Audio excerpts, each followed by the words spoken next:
Welcome to our open book. Very good to be with you. Uh, we're up in the office because things are a little scattered downstairs.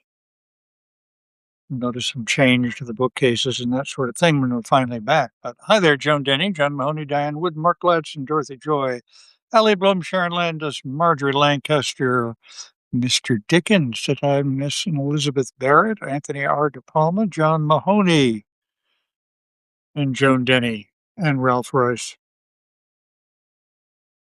John James.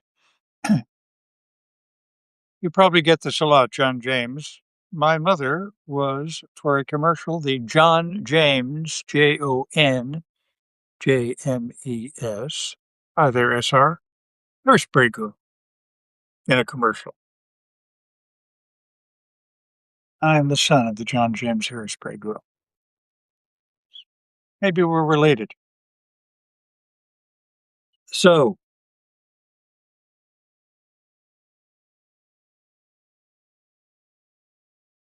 extraordinary. This is going to be In Cold Blood. Hi there, Linda Grimm and Mark Kemble and Lori Dominic. The subject of my newsletter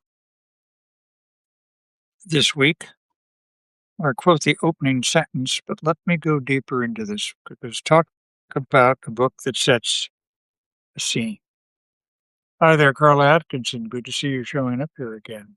Um, yeah, it's been spotty, I think, because of another community event we have to miss tomorrow night too. But we'll be back Thursday and Friday. Just listen to this.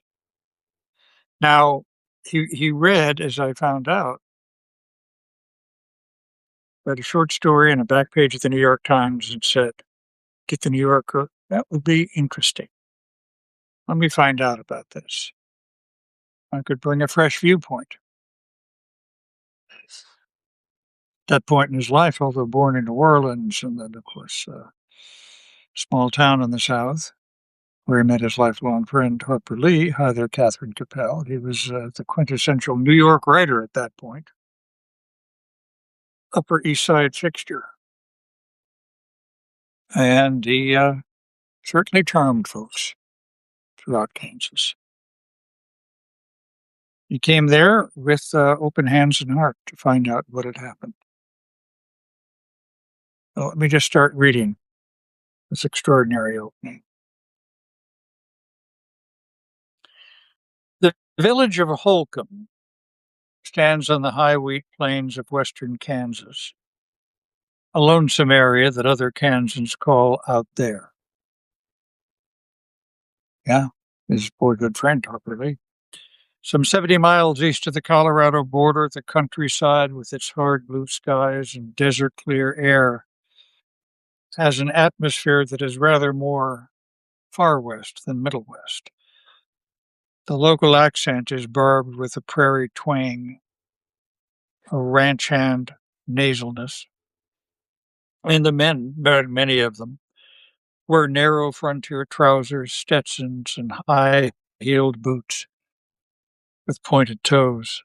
The land is flat, and the views are awesomely extensive, writes Truman Capote. Horses, herds of cattle, a white cluster of grain elevators rising as gracefully as Greek temples are visible long before a traveler reaches them.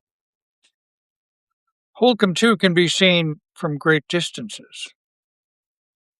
Not that there is much to see. Hi there, darling. Simply an aimless congregation of buildings divided in the center by the mainline tracks of the Santa Fe Railroad. A haphazard hamlet bounded on the south by a brown stretch of the Arkansas, pronounced Arkansas River, on the north by a highway, Route 50, and on the east and west by prairie lands and wheat fields. After rain or when snow falls, though, the streets, unnamed, unshaded,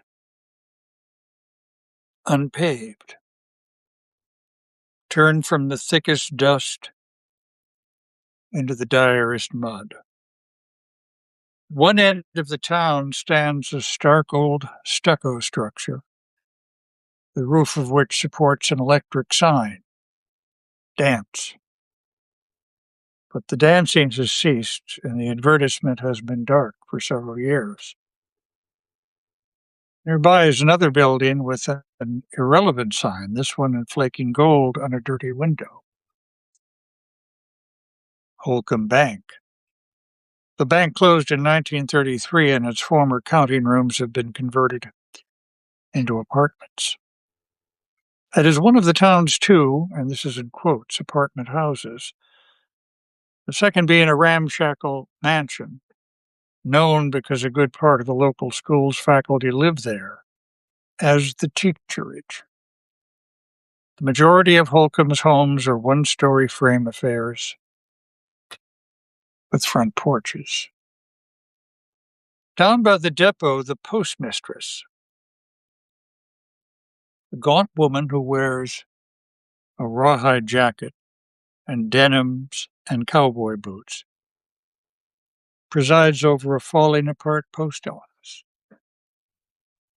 The depot itself, with its peeling sulfur-colored paint, is equally melancholy. The chief, the super chief, the El Capitan go by every day, but these celebrated expresses never pause there. No passenger trains do, only an occasional freight. Up on the highway there are two filling stations, one of which doubles as a meagerly supplied grocery store, while the other does extra duty as a cafe, Hartman's Cafe, where Mrs. Hartman, the proprietress, dispenses sandwiches, coffee, soft drinks, and 3.2 beer. Holcomb, like all the rest of Kansas, is, this is also quotes, dry. And that really is all, unless you include, as one must, the Holcomb School, a good-looking establishment, which reveals the circumstance that the appearance of the community otherwise camouflages. That the parents who send their children to this modern and ably staffed consolidated school, the grades go from kindergarten through senior high, and a fleet of buses transports the student, of which there are usually around 300, and 60 from as far as 16 miles away, are in general a prosperous people. Farm ranchers, most of them. They are outdoor folks of varied stock, German, Irish, Norwegian, Mexican, Japanese. They raise cattle and sheep, grow wheat, milo, grass seed, and sugar beets. Farming is always a chancy business, but in western Kansas, its practitioners consider themselves born gamblers, for they must contend with an extremely shallow precipitation. The average is 18 inches, and anguishing irrigation problems. However, the last 7 years have been years of droughtless beneficence. The farm ranchers in Finney County, of which Holcomb is a part, have done well. Money has been made not from farming alone, but also from the exploitation of plentiful natural gas resources, and its acquisition is reflected in the new school, in the comfortable interiors of the farmhouses, the steep and the swollen grain elevators. Until one mid-morning, in mid-November of 1959, few Americans, in fact few Kansans, had ever heard of Holcomb. Like the waters of the river, like the motorists on the highway, and like the yellow train streaking down the Santa Fe tracks. Drama, in the shape of exceptional happenings, had never stopped there. The inhabitants of the village, numbered 270, were satisfied that this should be so, quite content to exist inside ordinary life, to work, to hunt, to watch television, to attend social schools, to work, to hunt, to watch television, to attend school socials, choir practice, meetings of the 4-H club. Then, in the earliest hours of that morning in November, a Sunday morning, certain foreign sounds impinged on the normal, nightly Holcomb noises. From the keening hysteria of coyotes, the dry scrape of scuttling tumbleweed, the racing, receding wall of locomotive whistles. At the time, not a soul in sleeping Holcomb heard them. 4 shotgun blasts. That all told ended 6 human lives. But afterward, the townspeople, theretofore sufficiently unfearful of each other, to seldom trouble to lock their doors, found fantasy recreating them over and over again, those somber explosions, stimulated fires of mistrust in the glare of which many old neighbors viewed each other strangely and as strangers.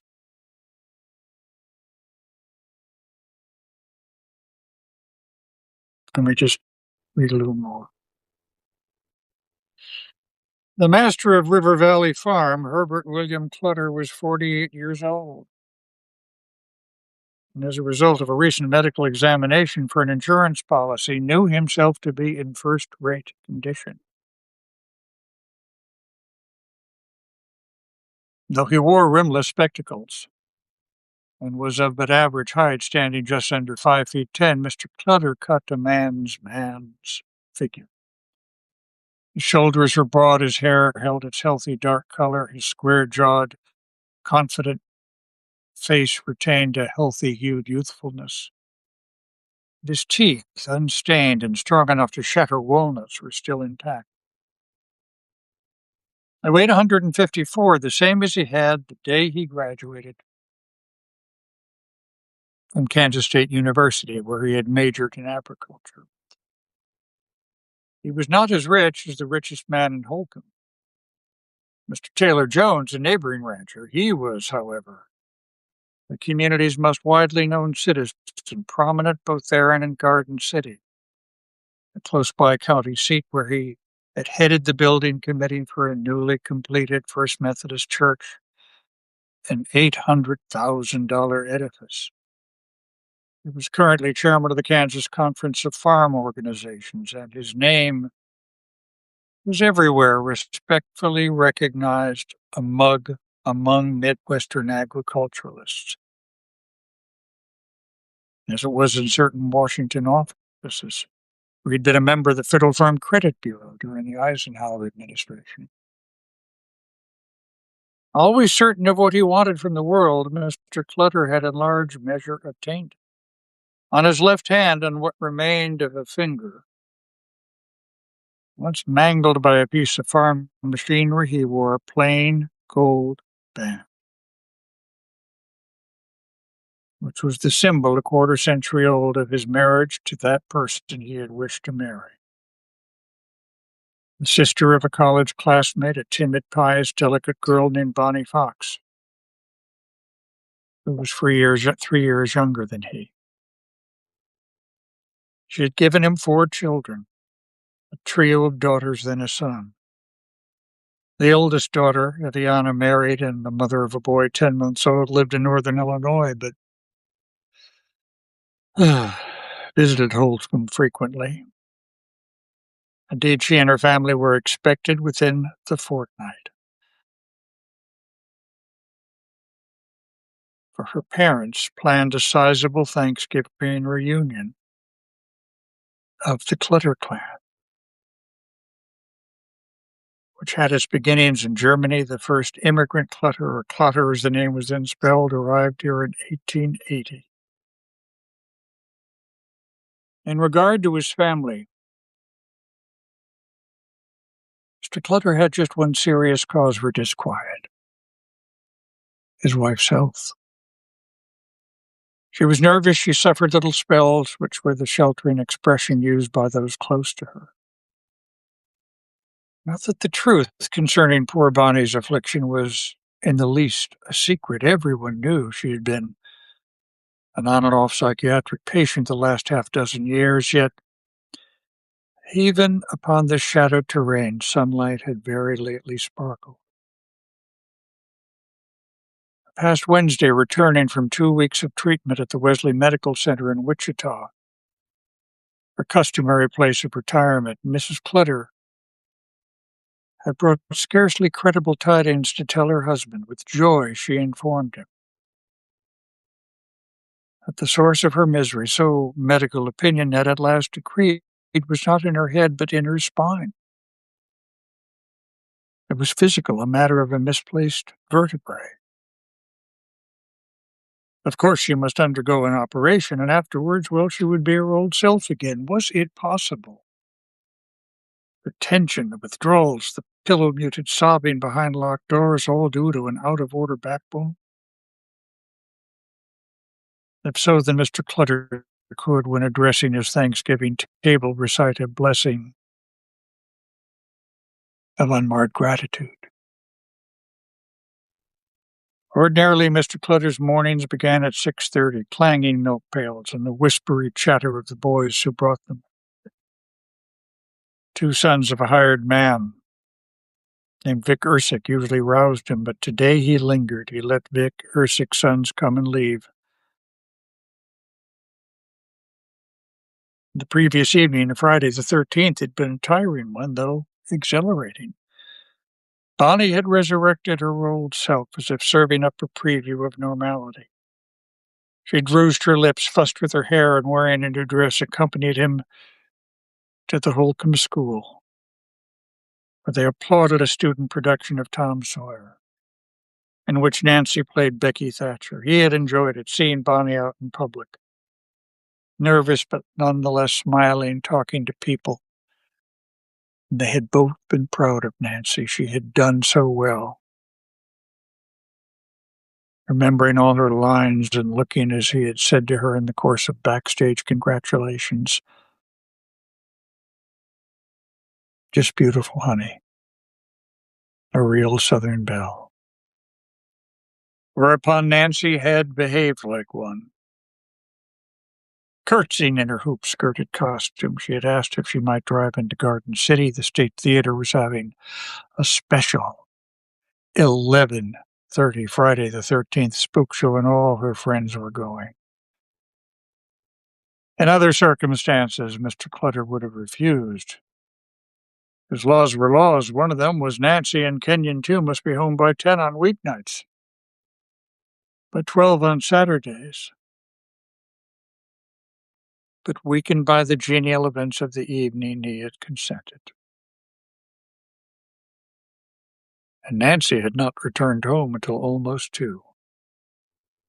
He had heard her come in and had called for her. No, he was not a man ever really to raise his voice. He had some plain things to say to her, statements that concerned less the lateness of the hour than the youngster had driven her home. The school basketball hero, Bobby Rupp. Well, why don't we pick that up later? Hi there, Joanne Pellegrino. Anniversary of the book. Thanks for being with us tonight on our open book. We've got a community event tomorrow, but we'll be back with you on Thursday. Ours Wednesday. Back with you on Thursday and Friday, of course, for our promo, because we've got some good stuff coming into our show this week. So thanks very much for being with us on our open book. Good to be back with you. And thank you, everybody, very much. Wonder if Caroline is still watching. I'll try and find out. Take care. Bye-bye.